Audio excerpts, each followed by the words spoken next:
I'm David Lazarus. Federal authorities have come up with new guidelines to, well, make us less fat. For example, less sugar, less salt, less trans fats, eat more fruits, eat more veggies. Good advice, except it's basically the same thing they said to us 30 years ago. And back then, the obesity rate was running around 15% of the population. Right now, it's about double that figure. Moreover, of adults aged 20 or more, approximately 2/3 are now overweight or obese. About 1/3 of all kids are either overweight or obese. So when federal authorities give us their good advice, clearly we ignore it.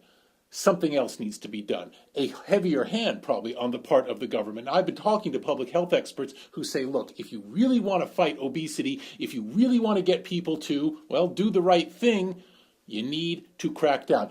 I'm all in favor of personal choice. I'm all in favor of personal responsibility, but it's not working.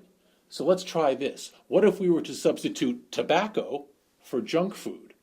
And let tobacco regulation point the way for what we should be doing about unhealthy foods and beverages. We're talking about limits on marketing, limits on sponsorship, heavy taxes that would then fund wellness programs. Yes, I know this is getting deep into nanny state territory, but I ask you, do you have a better idea?